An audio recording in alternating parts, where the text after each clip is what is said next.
Assalamualaikum warahmatullahi wabarakatuh. Alhamdulillahirabbil alamin. Wassalatu wassalamu ala asyrofil anbiya'i wal mursalin sayyidina wa maulana Muhammadin wa ala alihi wa sahbihi ajma'in. Amma ba'd. Yang kami hormati Bapak dosen kita, Bapak Muslim Magister Pendidikan selaku pengampu mata kuliah Pemikiran Pendidikan Islam. Dan tak lupa kepada teman-temanku yang saya cintai dan saya banggakan. Pertama-tama, puji syukur marilah senantiasa kita panjatkan atas kehadirat Allah Subhanahu wa Ta'ala yang telah melimpahkan rahmatnya kepada kita semua sehingga kita bisa mengikuti perkuliahan kali ini dengan keadaan sehat walafiat. Amin. Kedua kalinya, sholawat serta salam marilah kita haturkan kepada junjungan kita Nabi Muhammad SAW yang telah mengantarkan kita dari zaman kegelapan menuju zaman yang terang benderang ini, yaitu agama Islam. Sebelumnya, saya akan memperkenalkan nama anggota kelompok kami. Yang pertama, saya sendiri Fatimah sebagai moderator sekaligus pemateri 2 dan teman saya Mbak Naila Amania Muhibin sebagai pemateri 2. Di sini kami akan mempresentasikan judul makalah kami, yaitu tentang pemikiran pendidikan Islam menurut Al-Quran dan Sunnah Rasul. Sebelum diskusi ini dimulai, alangkah baiknya marilah kita bersama-sama baca basmalah. Bismillahirrahmanirrahim. Terima kasih. Selanjutnya, waktu saya serahkan kepada pemateri 1, yaitu Mbak Naila Amania Muhibin. Kepadanya kami persilahkan. Assalamualaikum warahmatullahi wabarakatuh. Terima kasih kepada moderator yang sudah membuka sesi diskusi ini. Kemudian saya akan menyampaikan mengenai konsep tujuan pendidikan Islam. Dalam bahasa Arab, tujuan itu bersamaan dengan kata maqasid yang menunjukkan kepada jalan yang lurus. Kata ini merupakan kata jadian dari qasoda yang merupakan tersebut dalam Al-Quran yang berarti arti pokok. Berdasarkan istilah tersebut, tujuan pendidikan Islam sendiri itu secara umum adalah mengarah pada konsep penciptaan manusia sebagai khalifah di bumi. Karena dalam Al-Quran pun sendiri manusia menempati kedudukan yang sangat istimewa dalam penciptaannya. Dan fungsi dari penciptaannya tersebut, manusia itu selain sebagai khalifah, dia juga diwajibkan untuk beribadah kepada Allah Subhanahu wa Ta'ala. Dalam firman-Nya, Bismillahirrahmanirrahim, wa idza qala rabbuka lil malaikati inni ja'ilun fil ardi khalifah qalu ataj'alu fiha man yufsidu fiha wa yasfiku ad-dima wa nahnu nusabbihu bihamdika wa nuqaddisu lak qala inni a'lamu ma la ta'lamun. Nah, dalam ayat tersebut Allah Subhanahu wa Ta'ala di sini sebagai pendidik pertama kali pada Nabi Adam alaihissalam. Di situ Allah menerangkan kepada Nabi Adam tentang nama-nama atau apa, karena Nabi Adam tersebut kan nantinya sebagai khalifah di bumi. Jadinya Allah juga mengajarkan sesuatu apa saja kepada Nabi Adam. Nah, pendidikan Islam itu harus diselenggarakan dan dilaksanakan untuk membentuk karakter manusia itu sendiri sebagai manusia yang beriman, bertakwa, dan berakhlak kepada Allah Subhanahu wa Ta'ala dan sebagai khalifah yang baik di bumi. Kemudian saya akan melanjutkan mengenai kurikulum pendidikan Islam. Dalam bahasa Arab, kurikulum ini diartikan berasal dari manhaj yang berarti jalan yang dilalui oleh manusia di berbagai kehidupan. Kurikulum pendidikan itu sendiri diartikan sebagai perangkat, perencanaan, dan media yang menjadi acuan oleh lembaga pendidikan dalam mencapai tujuan pendidikan itu sendiri. Kurikulum di dalam Al-Quran dan As-Sunnah meliputi pendidikan yang pertama pendidikan agama, yang kedua pendidikan akidah, akhlak, dan ibadah, kemudian yang ketiga adalah pendidikan baca Al-Quran, menulis, membaca, halal dan haram serta keterampilan. Kemudian yang terakhir, kurikulum dalam Al-Quran dan As-Sunnah itu sendiri menerangkan mengenai seks dan kesehatan jasmani. Kemudian mengenai metode pendidikan Islam. Dalam bahasa Arab, metode ini diartikan sebagai torikot atau torikoh yang berarti jalan dalam menuju sesuatu. Istilah metode sendiri adalah cara yang harus ditempuh dan dilalui untuk menyajikan bahan. Sedangkan metode dalam Islam sendiri itu merupakan proses pembentukan karakter manusia muslim yang mampu membentuk manusia berpotensi yang dimilikinya atau mengembangkan potensi dirinya untuk merealisasikan tugas dan fungsinya sebagai khalifah diri. Di antara metode yang digunakan dalam Islam antara lain yaitu pembiasaan, yang kedua keteladanan, yang ketiga pemberian ganjaran dan pemberian hukuman, ceramah, tanya jawab, bandongan, mudzakarah, bisa pemberian tugas, karya wisata, eksperimen, drill, sosiodrama, simulasi, kerja lapangan, demonstrasi, dan kerja kelompok. Kemudian saya akan menyampaikan mengenai media pendidikan dalam Islam. Pada masa Rasulullah sendiri itu, Rasulullah pada saat mengajarkan kepada para sahabat, beliau menggunakan media seperti anggota tubuh, perilaku Rasul, langit dan bumi, dan lingkungan sekitarnya. Contoh penggunaan media anggota tubuh, yaitu diantara lain menggunakan jari. Rasulullah menggunakan jari-jarinya sebagai media pembelajaran kepada para sahabatnya.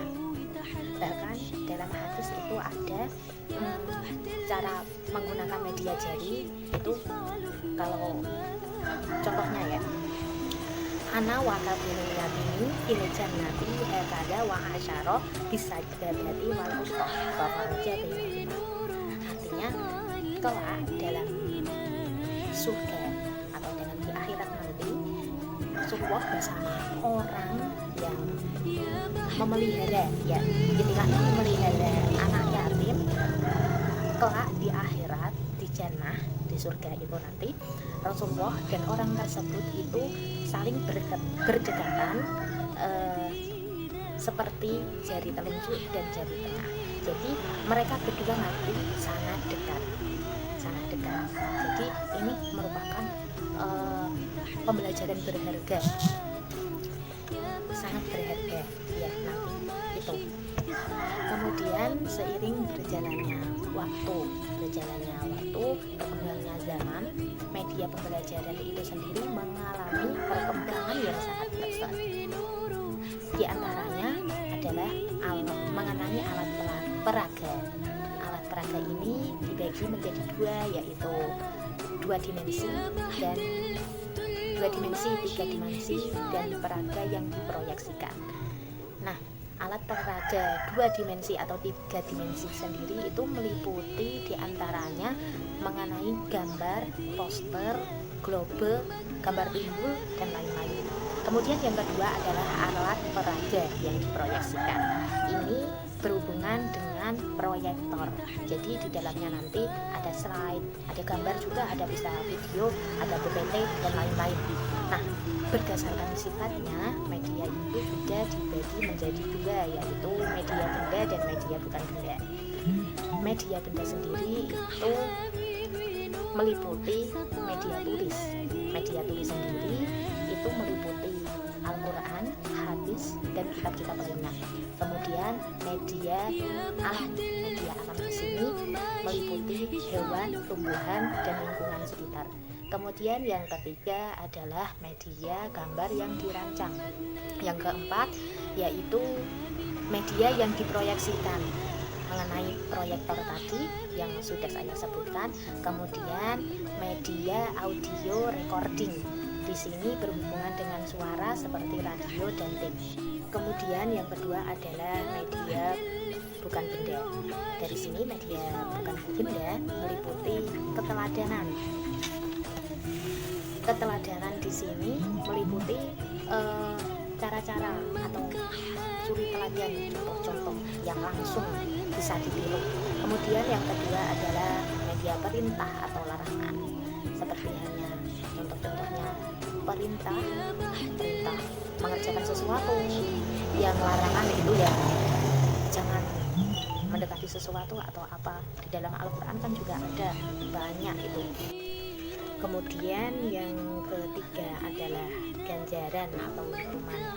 Ganjaran atau hukuman di sini adalah sebagai hadiah ya, istilahnya kalau orang menanam ya pasti akan menuai segala perbuatannya atau apa gitu. Terima kasih, sekian dari saya, mohon maaf. Kemudian akan dilanjutkan oleh pemateri kedua oleh Mbak Fatimah. Terima kasih. Assalamualaikum. Baik, saya akan melanjutkan materinya, yaitu lingkungan pendidikan Islam. Apa itu lingkungan pendidikan Islam? Lingkungan pendidikan Islam adalah suatu lingkungan yang di dalamnya itu terdapat ciri-ciri keislaman yang memungkinkan terselenggaranya pendidikan Islam dengan baik dan benar. Adapun di Quran dan hadis juga disebutkan tentang lingkungan pendidikan Islam itu ada di rumah, di masjid, dan lain-lain. Selanjutnya yaitu evaluasi pendidikan Islam. Kita sebagai manusia itu perlu melakukan evaluasi atau introspeksi terhadap diri kita sendiri agar kita itu menjadi lebih baik. Di dalam Quran juga disebutkan tentang evaluasi yang berbunyi Bismillahirrahmanirrahim. Ya ayyuhalladzina amanu taqullaha wal tanzur nafsum ma qaddamat lighadin wattaqullah. Yang artinya, hai orang-orang yang beriman, bertakwalah kalian kepada Allah dan hendaklah setiap diri memperhatikan apa yang telah diperbuatnya untuk hari esok, dan bertakwalah kepada Allah. Dalam ayat ini secara global mengandung pesan agar setiap manusia itu rajin melakukan introspeksi dan evaluasi terhadap berbagai aktivitas dan amal yang telah dilakukan. Melakukan evaluasi atau introspeksi itu hal yang penting bagi seseorang yang ingin menjadi lebih baik, karena dengan adanya evaluasi kita itu tahu prestasi apa yang telah kita raih. Tanpa kita melakukan evaluasi, kita tidak akan tahu perbandingan apa yang kita lakukan, perbandingan amal yang kita lakukan, apakah menjadi baik, apakah menjadi lebih buruk. Dan melakukan evaluasi atau introspeksi diri itu dilakukan secara terus-menerus, istiqomah, konsisten, agar kita semakin sering kita melakukan evaluasi, selalu kita melakukan introspeksi, maka diri kita akan menjadi lebih baik. Baik, terima kasih. Baik, terima kasih kepada pemateri. Selanjutnya saya akan menyimpulkan hasil makalah kami. Yang pertama yaitu tujuan pendidikan Islam adalah untuk membentuk dan membina karakter manusia supaya menjadi insan yang beriman, bertakwa, dan berakhlak kepada Allah Subhanahu wa Ta'ala berdasarkan fitrah yang dibawanya sejak lahir. Yang kedua yaitu penyusunan kurikulum dalam prinsip pendidikan Islam harus mengacu pada pencapaian tujuan.